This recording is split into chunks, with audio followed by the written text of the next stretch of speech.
बिहार विधानसभा चुनाव से पहले हुए एसआईआर को लेकर तो आपने खूब बवाल देखे होंगे।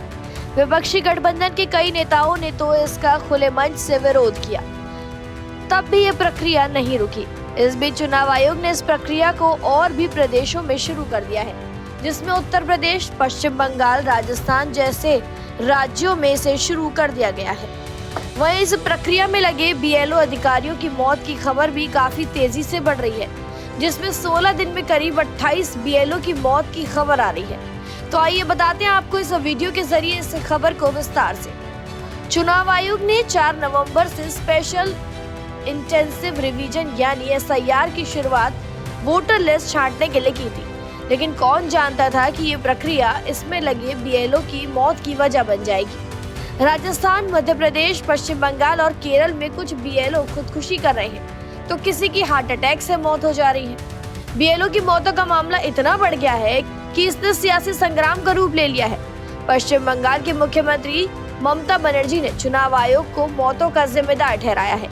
इसको लेकर आइए जानते हैं कि एसआईआर की वजह से बीएलओ की मौतों का मामला क्या है और इस पर सियासी जंग कैसे छिड़ी है और इसका अंजाम क्या होगा। आपको बता दें, बूथ लेवल ऑफिसर यानी बीएलओ ज्यादातर सरकारी कर्मचारी होते हैं, जैसे school teacher, anganwadi worker, clerk या अन्य सरकारी विभाग के लोग। ये चुनाव आयोग के सबसे निचले स्तर के प्रतिनिधि होते हैं। इनकी नियुक्ति असेंबली क्षेत्र के इलेक्टोरल रजिस्ट्रेशन ऑफिसर करते हैं। ये अपने बूथ के 1000 से 1500 वोटरों की पूरी जिम्मेदारी संभालते हैं। बीएलओ का मुख्य काम वोटर लिस्ट को साफ सुथरा और सही रखना होता है। ये घर घर जाकर वोटरों की डिटेल चेक करते हैं, नए वोटरों का नाम जोड़ते हैं और मरे हुए या शिफ्ट हो चुके लोगों का नाम हटाते हैं। इनका काम वोटर कार्ड में सुधार करना होता है और चुनाव के समय वोटर स्लिप बांटते हैं। ये पूरे साल काम करते हैं, लेकिन रिवीजन के समय काम बहुत बढ़ जाता है। 4 नवंबर से शुरू हुए एसआईआर का काम देश के 12 राज्यों में शुरू किया गया।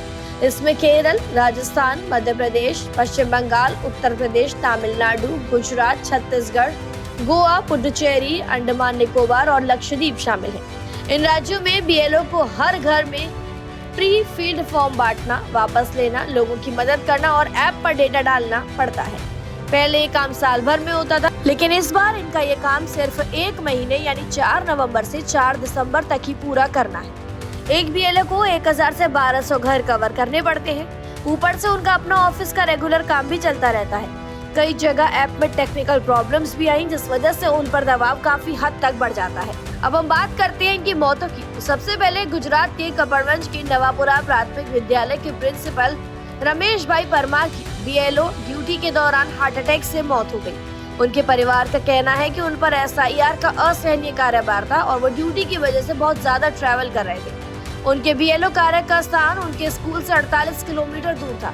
उन्हें रोजाना 94 किलोमीटर से ज्यादा का सफर करना पड़ता था। अब बात आती है पश्चिम बंगाल की, जहां जलपाईगुड़ी के मालबाजार क्षेत्र में 48 साल की शांतिमणि इक्का ने आत्महत्या कर ली। परिवार को घर के आंगन में उनका शव मिला।